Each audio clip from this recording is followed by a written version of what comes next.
గారు భారతీయ జనతా పార్టీ నాయకులు వరంగల్ వాసి ఈ దేవాదుల ఈ కింద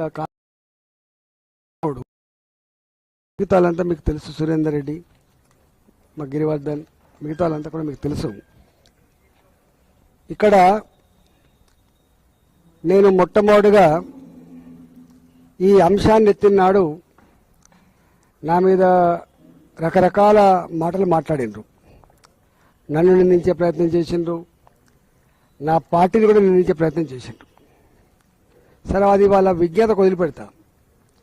ఎందుకంటే నేను చిల్లర మాటలకి సమాధానం చెప్పేటువంటి నాయకుని కాదు. నేను 25 ఏళ్ళుగా నా నిబద్ధత ఏందో, మా కమిట్మెంట్ ఏందో, మా కన్విక్షన్ ఏందో, మా పని విధానం ఏందో, మా క్యారెక్టర్ ఏందో అన్నీ తెలంగాణ ప్రజల హృదయాల్లో నిక్షిప్తంగా ఉన్నాయి.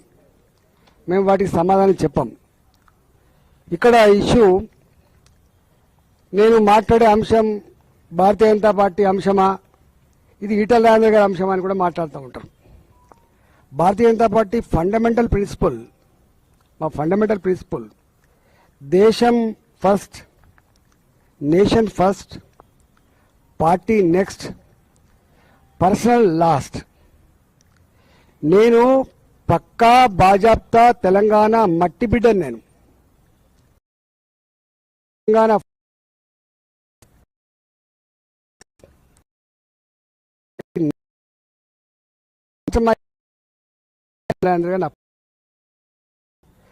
ద మోస్ట్ ఇంపార్టెంట్ థింగ్ ఏంటంటే, మరొకసారి గుర్తు చేసే అంశం ఏంటంటే, నాలాంటి వాడిని ఈ స్థాయికి ఎదగడానికి, ఇంత స్థాయికి ఎదగడానికి, ప్రజలలో ఇంత గౌరవం గుర్తింపు పొందడానికి కారణకుని నేను తెలంగాణ ఉద్యమ బిడ్డను. నేను 13-14 సంవత్సరాలు తెలంగాణ రాష్ట్ర ఏర్పాటు కోసం నేను రకరకాల హోదాల్లో పనిచేసినటువంటి చరిత్ర తెలుసు. అన్నిటికంటే ముఖ్యంగా తెలంగాణ రాష్ట్ర ఏర్పాటు బిల్లు అసెంబ్లీలో ప్రవేశపెట్టిన నాడు నేను ఆ బిల్లును మద్దతు ఇవ్వమని చెప్పి 1 గంట 2 గంటల పాటు సమైక్య శాసనసభలో అందరినీ కన్విన్స్ చేసినటువంటి వ్యక్తిని నేను ఆ పాత్రలో ఉన్నవాడిని. నేను ఇవాళ రాజకీయాలు ఉంటాయి, రాజకీయాలు ఉండేవని నేను, కానీ రాజకీయాల ముసుగులో ప్రజల జీవితాలతో చెలగాటమాడే ప్రయత్నం ఎవడు చేసినా, ఏ పార్టీ చేసినా నాలాంటి వాడిని స్పెక్టేటర్గా ఉండడానికి లేను. నేను నాలాంటి వాడిని అర్థం చేయించే ప్రయత్నం చేస్తా, అవగాహన చేసే ప్రయత్నం చేస్తా, లేని పక్షంలో చీల్చి చెండాడే ప్రయత్నం కూడా చేస్తాం. మేము ఎవరి మెప్పు కోసమో, ఎవరి స్క్రిప్ట్ రాసిస్తేనో, ఎవడు పలికిస్తేనో పలికేటోళ్ళం కాదు.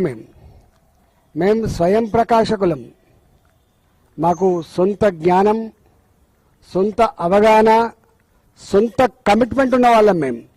మేము కుంజిస్తే రిమోట్ కంట్రోల్ లాగా ఉంటుండే కాదు. ఈ అవగాహన మా మీద ఆరోపణ చేసేటువంటి నీచులకు ఉండాలని చెప్పి నేను మనవి చేస్తున్నాను. మేము ఏమన్నాం? మేమందల్లా నేను ఆ తెలంగాణ జిల్లా బిడ్డగా ఎస్ఆర్ఎస్పి ఎన్ని విషాదాలు మిగిల్చిందో మాకు తెలుసు. ఎస్ఆర్ఎస్పి రాకముందు ఏముండే, ఎస్ఆర్ఎస్పి వచ్చిన తర్వాత ఏముండో నేను సజీవ సాక్షిని. నేను మా దగ్గర నేను చిన్నప్పుడు 69 నుంచి 73-74 వరకు భయంకరమైన కరువు ఉండే. ఆనాడు ఎలినినో అని చెప్పిన వాళ్ళు లేకపోవచ్చు, నేనినో అని చెప్పిన వాళ్ళు లేకపోవచ్చు, కానీ భయంకరమైన కరువు ఉండే. ఏ ఇంటికి పైన జొన్నన్నం తప్ప వరన్నం లేదు ఆనాడు. చుట్టప్పుడు వస్తే తప్ప వరన్నం తినే పరిస్థితి లేకుండా ఆనాడు. గప్పుడు పునాది వేయబడ్డ 64లో పునాది వేయబడ్డ ఎస్ఆర్ఎస్పి వచ్చిన తర్వాతనే మాకింత వరి పండించుకునే, మాకు అప్పటికే కాకతీయుల చెరువుల కింద ఇంత వ్యవసాయం ఉండే కాబట్టి మేము ఇంత చల్లగా బతికినాం. నేను ఆనాడు కూడా సమైక్య రాష్ట్రంలో అనేకసార్లు మేము మాట్లాడినాం. ఒకటే రాష్ట్రంలో ఏం వివక్ష అయింది అని చెప్పి మాట్లాడినాం. ఆంధ్ర ప్రాంతంలో 1 టీఎంసీ నీళ్లకు 3,500 ఎకరాలు ఎట్లా పారుతుంది? అదే తెలంగాణ ఎస్ఆర్ఎస్పి కింద మీరు ఒక టీఎంసీ నీళ్లకి 12,000, 13,000 ఎకరాలు ఎట్లా పారుతుంది? ఒకటే రాష్ట్రం కదా అని చెప్తే ఇది మెట్ట ప్రాంతాల కోసం డిజైన్ చేయబడ్డ కాలువలు అని చెప్పిండ్రు. నేను నా ఉపన్యాసాలు ఉంటాయి అసెంబ్లీలో, ఎస్ఆర్ఎస్పి కాలువల కింద బోను లేకుండా బావులు లేకుండా పూర్తి స్థాయిలో వ్యవసాయం చేయరు. ఇది అవగాహన ఉన్నోడికి ఆ జిల్లా బిడ్డ అయితే తెలుస్తుంది. వ్యవసాయం గురించి అవగాహన ఉన్నోడికి, నీళ్ల గురించి అవగాహన ఉన్నోడికి, ఇవాళ రైతుల గురించి అవగాహన తెలుస్తుంది తప్ప వాటిని తెలిసే ఆస్కారం లేదు. మేము ఆనాడు అన్నాం, మేము ఆనాడు చెప్పినాం. మేము ఎన్నోసార్లు నేను హుజరాబాద్ కాన్స్టిట్యూన్సీ రిప్రజెంట్ చేసేటప్పుడు నా ఎజెండా, నేను ఎమ్మెల్యేగా గొప్ప ఎమ్మెల్యేనా కాదా అనడానికి నా ఎజెండా ఎస్ఆర్ఎస్పి నీళ్ళు వచ్చినప్పుడు ఆ తూములు లేపితే నేను గొప్ప హీరోను, నేను ఆ కాలువను తెంపితే నేను గొప్ప హీరోను. చివరికి వరంగల్ వాసులకు కూడా తాగే నీళ్లు అందని పరిస్థితులలో వాళ్ళు నా మీద ధ్వజమెచ్చేది. అంటే ఎస్ఆర్ఎస్పి నీళ్లు వరంగల్ కూడా దాటలేని విషయం మీకు అర్థం కావాలి. తెలంగాణ ఉద్యమం పుట్టినాడు మా గోరేటి వెంకన్న పాటలు ఉంటాయి ఇప్పటికీ. పల్లెల్లో పల్లెలు మొలిసి అనేటువంటి పాటలు ఉంటాయి. వానమ్మ వానమ్మ వానమ్మ ఒకసారైనా వచ్చిపోయే వానమ్మ అనే పాటలు ఉంటాయి. నీళ్ళ కోసమే, నిధుల కోసమే, సెల్ఫ్ రెస్పెక్ట్ కోసం ఉద్యమించినటువంటి తెలంగాణ ఉద్యమ బిడ్డగా నేను ఇవాళ రాజకీయాలు ఏమైనా ఉండొచ్చు, సిద్ధాంతాలు ఏమైనా ఉండొచ్చు, కానీ మూలాలను మర్చిపోవడం మనిషి కాదనేది నా సిద్ధాంతం. నేను గక్కడి నుంచి వచ్చిన కాబట్టి ఇవాళ ఎస్ఆర్ కాళేశ్వరం ప్రాజెక్టు, కాళేశ్వరం కంటే ముందు జలయజ్ఞం జరిగింది. ఇక్కడ చాలా మంది మర్చిపోతున్నారు. జలయజ్ఞంలో భాగంగానే తమ్మిడి హట్టులో ప్రాణహిత నీళ్ళు తీసుకురావాలని చెప్పి ఆనాడు రాజశేఖర రెడ్డికి ప్లాన్ చేసిండు. 2007 వరకే పూర్తి చేసే ప్రాజెక్టులు, 2009 వరకు పూర్తి చేసిన ప్రాజెక్టులు అని చెప్పి అప్పుడున్న దాని డీటెయిల్కి పోను. తమ్మిడి హట్టు దగ్గర కట్టాలి, ఎట్లా లిఫ్ట్ చేయాలి, కాలువల ద్వారా ఎట్లా తేవాలి, ఎల్లంపల్లి ప్రాజెక్టు ఎట్లా వేయాలి. నేను మొట్టమొదటిగా ఎమ్మెల్యే అయిన తర్వాతనే ఎల్లంపల్లి ప్రాజెక్టుకు పునాది రాయబడ్డది. ఆనాడు రాజశేఖర రెడ్డి గారు ముఖ్యమంత్రి ఉండే, అది 24 టీఎంసీల నీళ్లతోటి అది పునాది రాయబడ్డది. అక్కడి నుంచి వెళ్ళి ఎంఎండి కూడా ఆనాడే ప్లాన్ చేయబడ్డది. ఎంఎండి కానీ ఇవాళ శ్రీపాద ఎల్లంపల్లి ప్రాజెక్టు కానీ, కొండపోచమ్మ సాగర్ కానీ, మల్లన్న సాగర్ కానీ ఇవాళ కాదు, కాళేశ్వరం నీళ్లు చేవెళ్ల వరకు రావాలనేటువంటి ఆలోచన ఆనాడు చేసిన పార్టీ కాంగ్రెస్ పార్టీ అనే విషయం మర్చిపోవద్దు.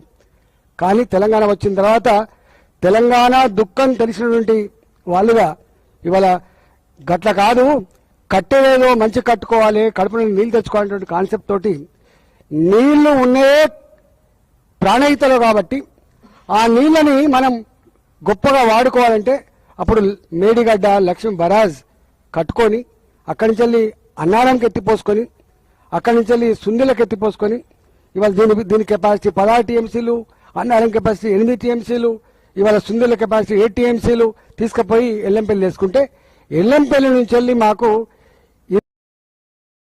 29 టీఎంసీల నీళ్లు మాకు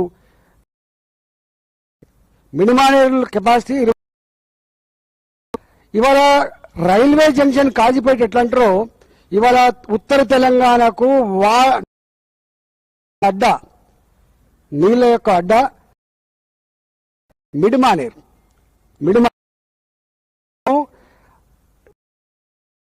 90 టీఎంసీలు ఉన్నప్పటికీ కూడా మాకు ఎల్ఎండిలో ఉన్నప్పటికి కూడా అందకపోతుండే ఒక్క పంట. ఇవాళ కాళేశ్వరం లింక్ అయిన తర్వాత ఎన్ఎండిలో 25 టీఎంసీ కరెంట్ ఏర్పడిన తర్వాత మీకు కల్పించున్నారు. 2 పంటలు సంపూర్ణంగా పండించుకున్న జిల్లాలు పార్ట్ ఆఫ్ మీరు కావాలి. కాళేశ్వరం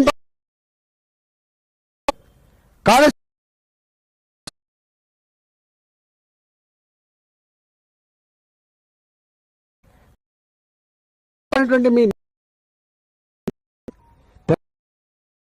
ఇవాళ తెలంగాణ అని చెప్పినాం కదా, బతికే బండబారిపోయిన తెలంగాణ చెప్పుకున్నాం కదా, అడిగింది చేసుకున్నాం.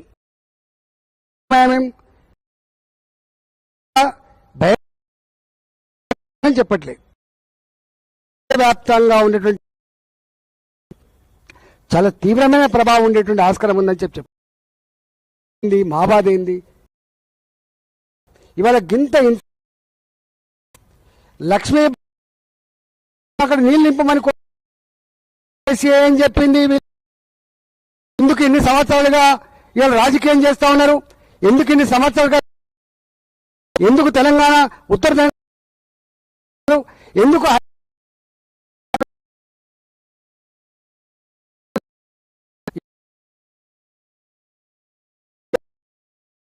సోయి లేకపోతే ఎట్లా అని చెప్పి అడుగుతున్నాను. ఇవాళ ముఖ్యమంత్రి గారిని విమర్శించడానికి రాలే, ఇక్కడికి కాంగ్రెస్ ప్రభుత్వాన్ని విమర్శించడానికి రాలే. బాధ్యత కలిగిన వాళ్ళు మీరే కాబట్టి చేయను లేడు కాబట్టి